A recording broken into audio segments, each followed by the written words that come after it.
दोस्तों, आज एक बार फिर हमारे साथ हैं करंट अनप्लग्ड के संपादक राजीव रंजन सिंह।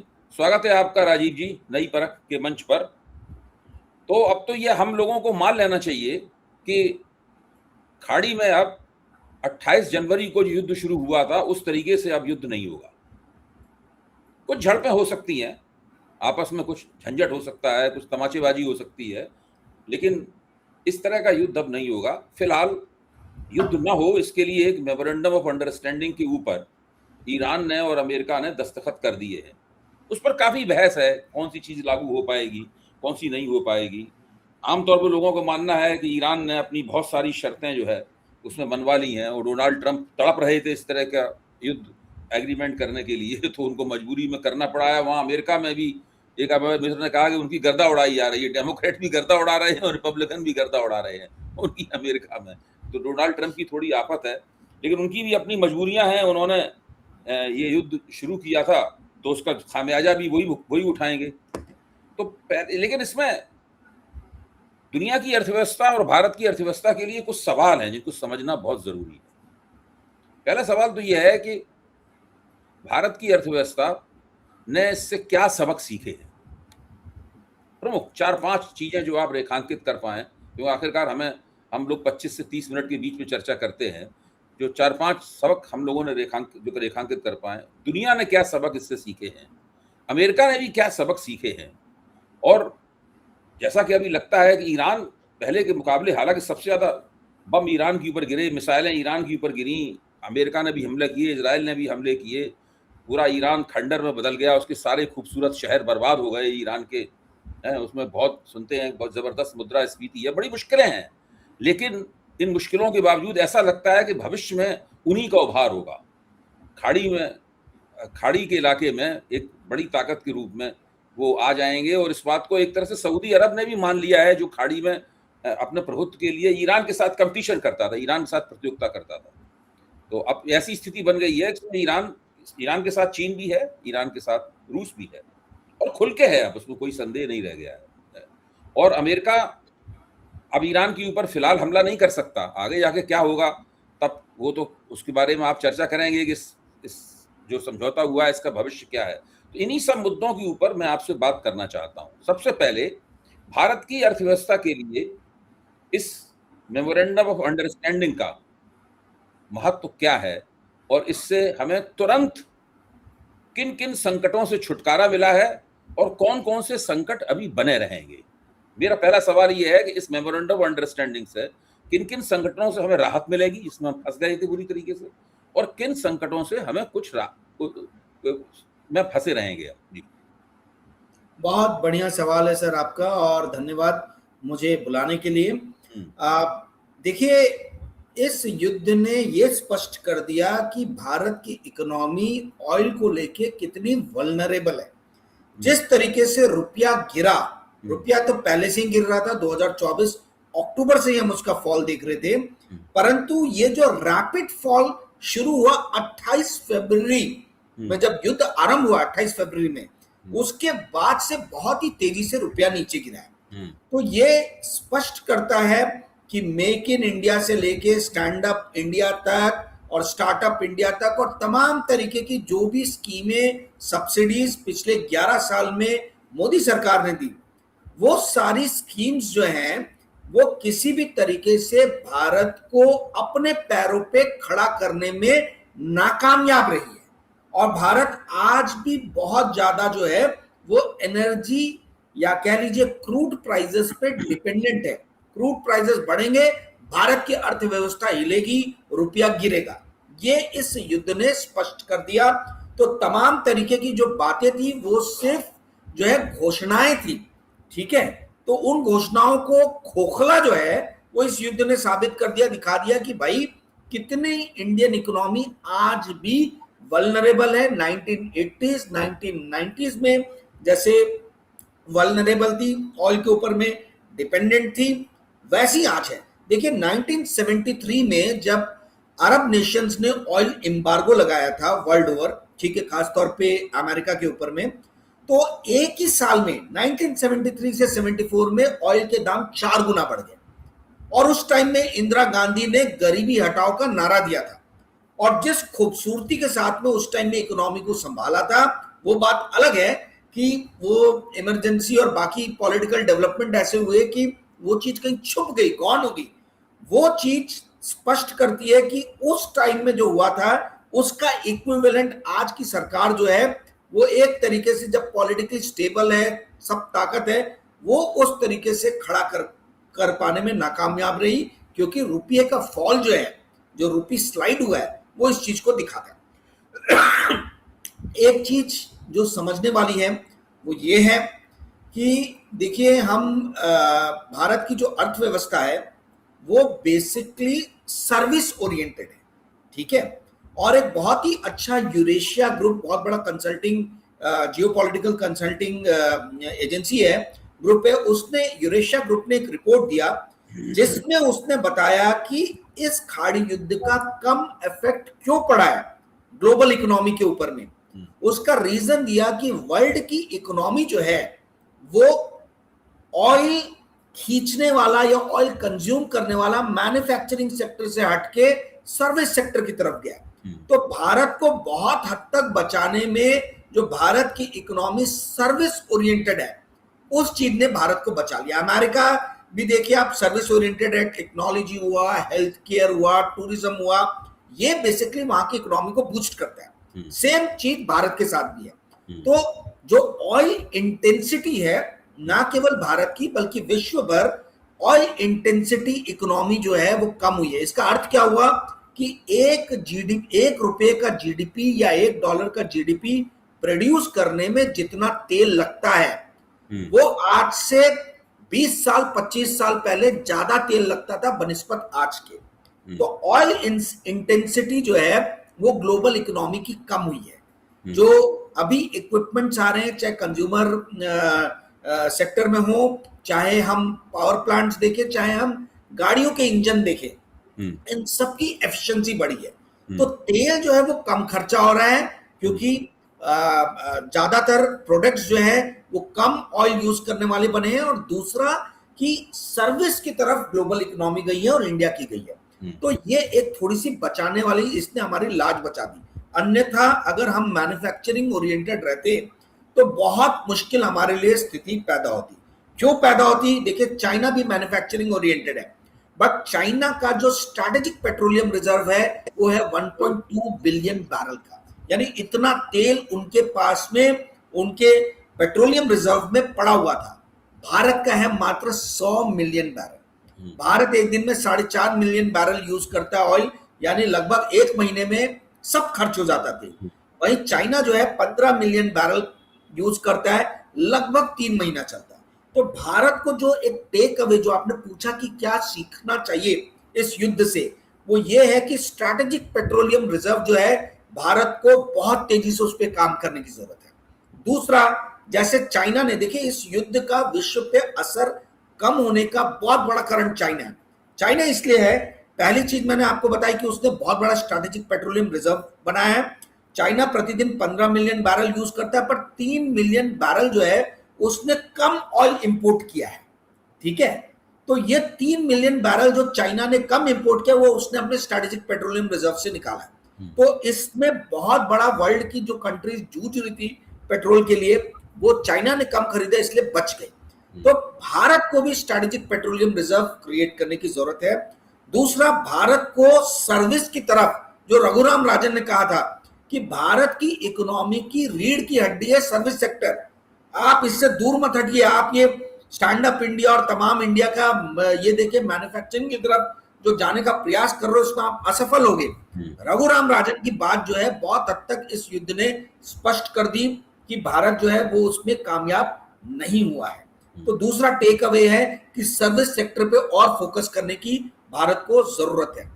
तीसरी जो महत्वपूर्ण चीज हुई, इस युद्ध ने बता दिया कि भारत का मित्र राष्ट्र कौन है, भारत के दोस्त कौन है।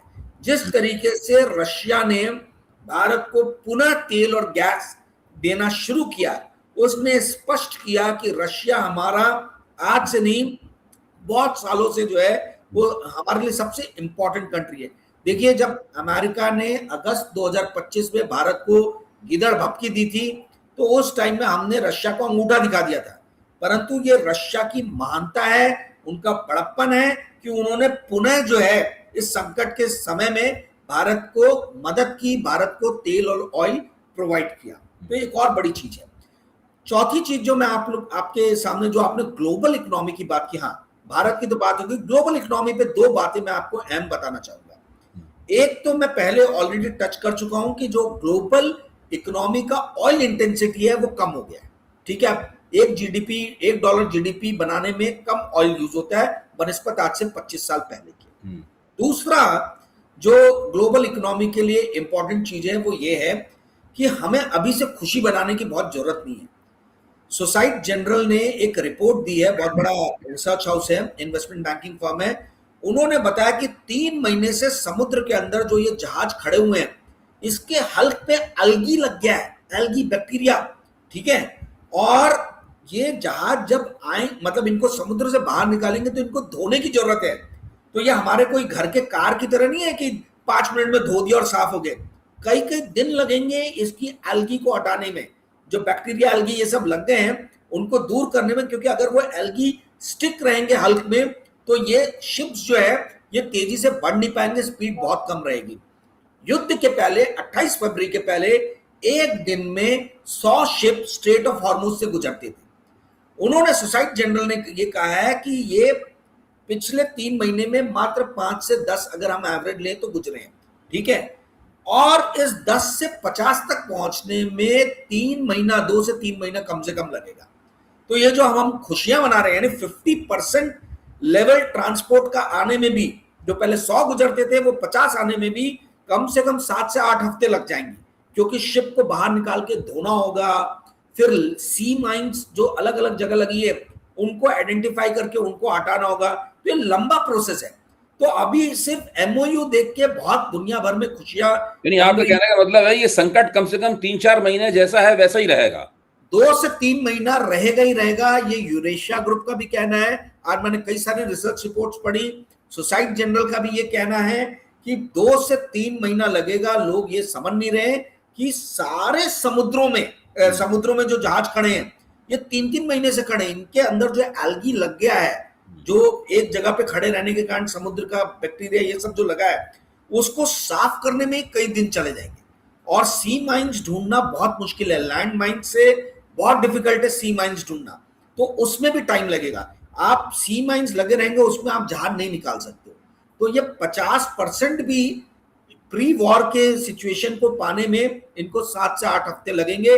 इस 7 से 8 हफ्ते के बीच में जिस भी कंट्री का स्ट्रैटेजिक पेट्रोलियम रिजर्व ज्यादा रहेगा वो कंट्री अपनी इकोनॉमी को बचा पाएगी, जिसके पास में नहीं रहेगा वो उनकी इकोनॉमी थोड़ी सी डावाडोल हो सकती है। तो भारत के पास तो बहुत कम है स्ट्रेटेजिक पेट्रोलियम रिजर्व, इनकी तो स्थिति खराब होने वाली है।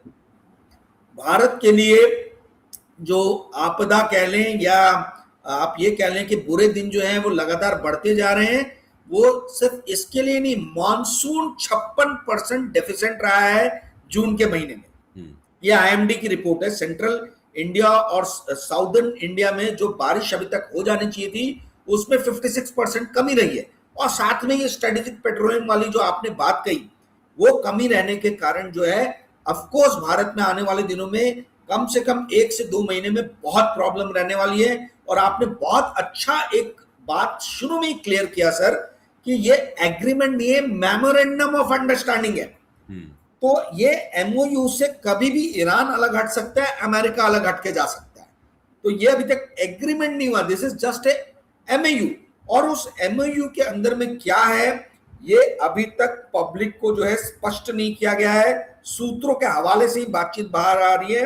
अमेरिका ने तो एक ऑफिशियल वर्जन उस एमओयू का जारी कर दिया है, वो उसमें पूरे डिटेल्स नहीं है। जहां अमेरिका हावी है वही पॉइंट्स रखे गए हैं सामने। हाँ, अमेरिका जहां हावी है तो उसमें दूसरे डोनाल्ड ट्रंप बदल के बातें कर रहे हैं। डोनाल्ड ट्रंप कह रहे हैं हम तो 1 सेंट भी नहीं देंगे, जो ईरान का रिकंस्ट्रक्शन होगा, पुनर्निर्माण होगा वो तो प्राइवेट सेक्टर करेगा, हम नहीं करेंगे। इस प्रकार की डोनाल्ड ट्रंप बातें कर रहे हैं। तो उनकी बातों पे भरोसा करना मुश्किल है, उनकी बातों में एक कोई निरंतरता नहीं है, कोई कंटिन्यूटी नहीं है उनकी बातों में। ये सब चीजें जो हैं इस एमओयू की भविष्य के ऊपर एक सवालिया निशान लगाती हैं। राजीव जी देखिए, उससे बड़ी बात है कि पिछले 1979 में जब 52 डिप्लोमेट्स ईरान ने अमेरिका के 444 दिन के लिए बंधक रखे थे, तब से अमेरिका ने ईरान पे सैंक्शन लगा रखा है। और अलग अलग रिपोर्ट्स की माने, यूरेशिया ग्रुप की रिपोर्ट की माने, तो लगभग $100 बिलियन जो है वो अमेरिका ने ईरान का अभी तक फ्रीज किया है। अब अमेरिका जो है वो चाह रहा है कि भैया ये $100 बिलियन हम धीरे धीरे छोड़ेंगे और आप इसी से रिकंस्ट्रक्शन कीजिए। और यहीं आके मामला अटकने वाला है, क्योंकि ईरान पूरी तरीके से रिकंस्ट्रक्शन के लिए पैसे मांग रहा है। इसीलिए एमओयू में एक लाइन मेंशन है जो वेस्टर्न मीडिया की जानिब से जो हमें पता चला है कि ईरान जो है वो 60 दिन तक एक भी रुपया, एक भी डॉलर चार्ज नहीं करेगा जो जहाज स्टेट ऑफ हॉर्मुज से जा रहे हैं उनसे। पर 60 दिन के बाद वो कितना चार्ज करेगा किसी को नहीं पता है, और उसको ये एमओयू ने कहीं मेंशन भी नहीं किया। तो यहाँ पे आने वाले दिनों में अगर अमेरिका ने रिकंस्ट्रक्शन के लिए पैसे नहीं दिए ईरान को, तो मजबूरन ईरान जो है वो साउथ कोरिया, जापान, इंडिया जहां के लिए भी जहाज निकलेंगे उस पर चार्ज ठोकेगा। और उस टाइम में हो सकता है कि अमेरिका पल्ला झाड़ लेंगे, हमें क्या फर्क पड़ रहा भैया, इंडिया तुम देखते बैठो अपना कि तुमको ईरान से कैसे समझौता क्या करना। तो आपका ये कहना सही है। एक ये चीज होगी। दूसरी, कल डोनाल्ड ट्रंप ने बड़ी एक महत्वपूर्ण बात की जिसपे कोई मीडिया का ध्यान नहीं किया।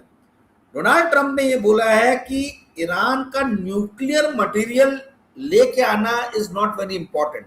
इंपॉर्टेंट यह है कि ईरान के पास में न्यूक्लियर वेपन नहीं जाने चाहिए। पूरा लड़ाई इस बात को लेके हुआ था कि ईरान का जो न्यूक्लियर फिसाइल जो मटेरियल है, इनरिच यूरेनियम जो है 60% इनरिच यूरेनियम, ये हमको निकालना है। इस्फहान और फॉर्दोस के जो उनके मिसाइल सेंटर थे, न्यूक्लियर साइट्स थी, वहां से और इसमें नाकामयाब रहा अमेरिका। तो आप देखिए उन्होंने स्टेटमेंट कैसे चेंज किया।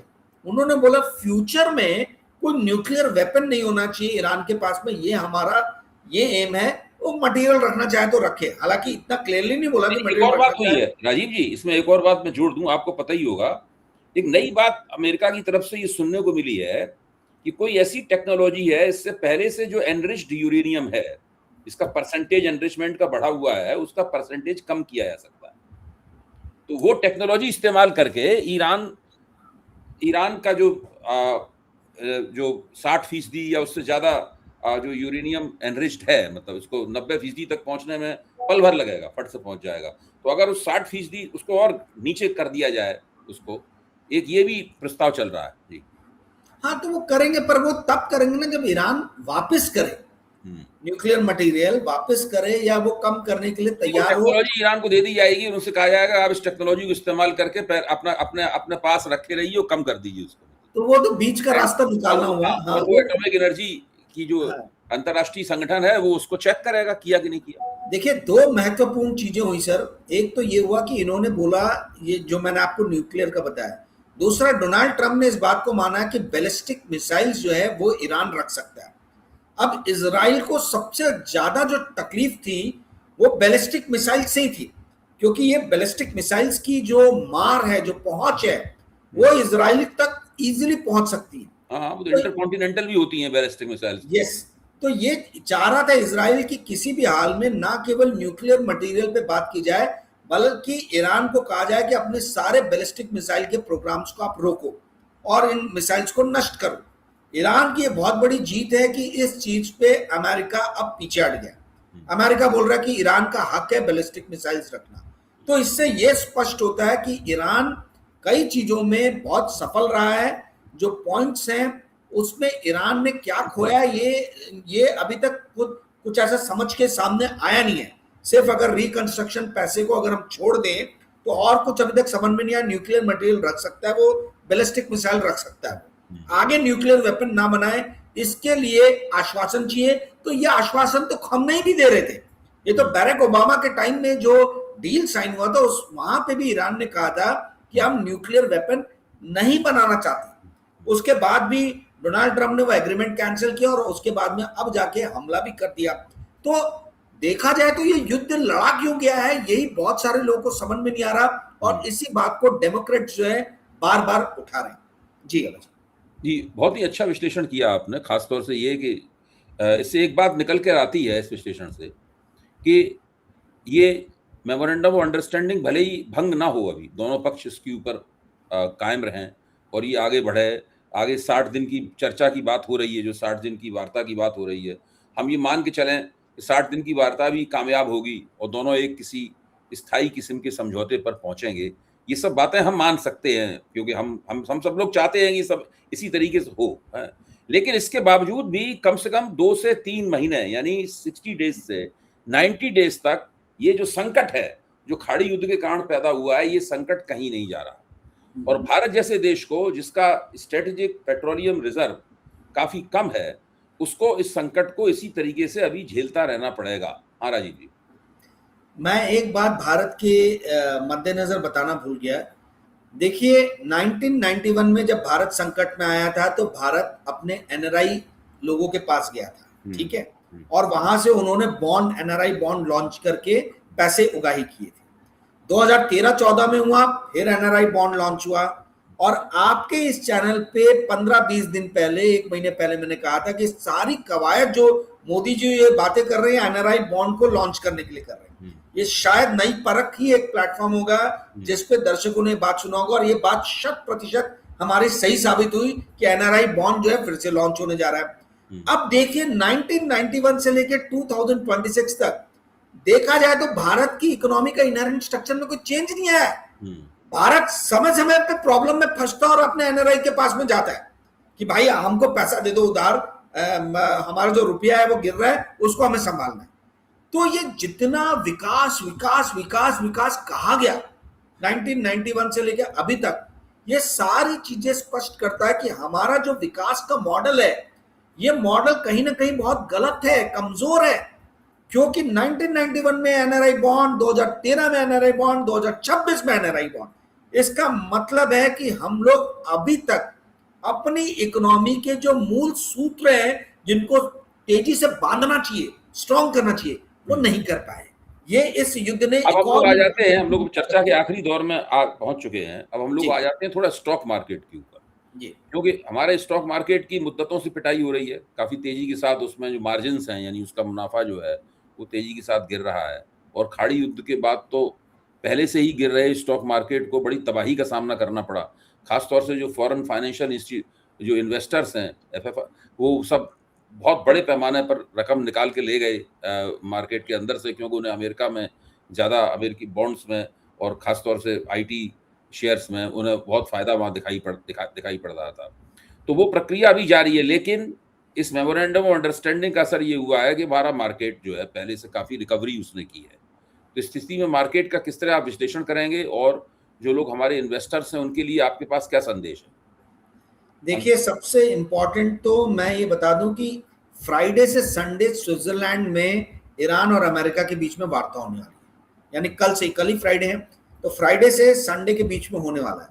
यदि इसमें कुछ भी इफ एंड बट निकल के आया तो मार्केट फिर से डुलमुला सकता है।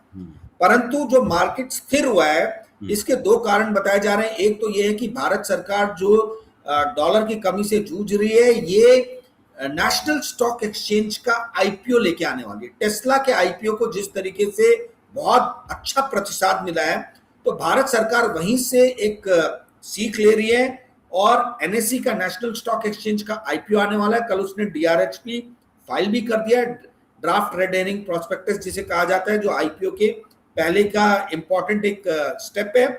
वहीं रिलायंस जियो का भी जो आईपीओ है वो भी लाने की बात की जा रही है। वहां पे भी $10 बिलियन का फेसबुक का इन्वेस्टमेंट है, तो माना जा रहा है कि डॉलर और इंडिया में आ सकता है। तो यदि ये दोनों चीज हुई तो रुपया, थोड़ा सा रुपये को कहीं सहारा मिलेगा।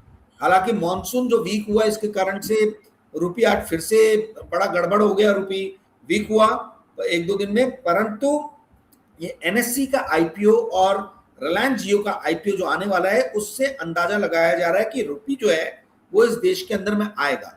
यदि रुपये आएगा तो स्वाभाविक सी बात है, बैंकिंग सेक्टर जो है, जिसको मैं अभी तक कंप्लीटली अवॉइड कर रहा था, हो सकता है, क्योंकि देखिए एक बात समझिए, एनएससी में, नेशनल स्टॉक एक्सचेंज में State Bank of India, Bank of Baroda, ICICI Bank, इन सब बैंकों का, एचडीएफसी, इनका स्टेक है। अच्छा खासा स्टेक है। तो यदि आईपीओ आता है तो ये बैंक्स जो है इनको बहुत मतलब आप ये कह लीजिए इनके स्टॉक्स में उछाल आएगा, और वो हम देख भी रहे हैं 2-3 दिनों से। उसके अलावा जो है आप ये समझिए कि एनएससी का आईपीओ आने से स्टॉक्स जो है उन मतलब उसकी क्वांटिटी बढ़ेगी, यानी कंपनी जब बढ़ती है लिस्टिंग के साथ में तो स्टॉक्स आते हैं, जाहिर सी बात है। तो उन स्टॉक्स को खरीदने के लिए जो पहले से स्टॉक्स रहे हैं एलएनटी में, मारुति में, यहाँ पे इन्वेस्टर स्टॉक्स बेचेंगे और वो ये देखेंगे कि कमजोर सेक्टर कौन सा है, जैसे एविएशन हो गया या ऑटोमोबाइल्स हो गया जो पेट्रोल पे डिपेंडेंट है, वो सेक्टर के स्टॉक्स जो है वहां पे बेच के वो एनएससी के आईपीओ के लिए लगाएंगे पैसा, वो रिलायंस जियो के आईपीओ के लिए लगाएंगे पैसा। तो कुछ सेक्टर जो है मुझे लग रहा है जो ऑयल इंटेंसिटी या जो ऑयल पे डिपेंडेंट है उन सेक्टर्स जो है वहां पे शेयर प्राइसेस नीचे आ सकते हैं, और बैंकिंग की तरफ स्टॉक्स जो है वहां प्राइसेस ऊपर जा सकते हैं। मैं बता दूं मैं सेबी रजिस्टर्ड इन्वेस्टमेंट एडवाइजर नहीं हूं, इसलिए मेरे कहे हुए किसी भी बात को आप फेस वैल्यू पे मत लीजिए, अपना रिसर्च कीजिए। मेरा अंदाजा है जो मुझे लग रहा है, ये मुझे लग रहा है कि ऐसा होगा, क्योंकि यही मैकेनिक्स है। ऐसा ही यूजुअली होता है कि जो वीक सेक्टर के स्टॉक्स रहते हैं उनको बेचा जाता है, और जो मजबूत आईपीओ आने वाला रहता है उसके स्टॉक्स को खरीदा जाता है। एक और जो ऑलरेडी लिस्टेड स्टॉक्स है जैसे बॉम्बे स्टॉक एक्सचेंज हो गया, जो नेशनल स्टॉक एक्सचेंज का कॉम्पिटिटर है, हो सकता है उसके स्टॉक्स भी पिटे, ठीक है। तो ये मतलब ये मैकेनिक्स मैं बता रहा हूं एनएससी के कल के डीआरएच की फाइल करने के बाद में। परंतु जैसे मैंने शुरुआत में बताया, मैं बहुत ज्यादा बुलिश नहीं हूं, क्योंकि ये अभी भी एमओयू है। अमेरिका पे हम भरोसा नहीं कर सकते हैं, अमेरिका कभी भी कुछ भी बहाना लेके पीछे हट सकता है। अमेरिका हो सकता है कि सिर्फ ये 1 महीने का टाइम दे रहा है अपने सहयोगी राष्ट्रों को कि अपना पेट्रोलियम रिजर्व बढ़ा लो आप, उसके बाद हम फिर हमला करेंगे। तो इसीलिए ये जो स्थिति है दूरी रहे मार्केट से तो बेटर है जी। बहुत बहुत धन्यवाद राजीव जी। और घटनाएं तो बहुत तेजी के साथ आगे बढ़ी रही हैं और हम लोग इनके ऊपर बार बार मिलेंगे, बार बार चर्चा करेंगे, जैसा कि अभी तक हम करते आए हैं। आप नई परख के लिए जो वीडियो बनाते हैं उसको काफ़ी लोग देखते हैं, काफ़ी उसकी सराहना होती है, क्योंकि सबको इतने स्पष्ट रूप से डेटा मिल जाता है, विश्लेषण मिल जाता है, जो अन्यत्र दुर्लभ है। बहुत बहुत धन्यवाद राजीव जी एक बार फिर।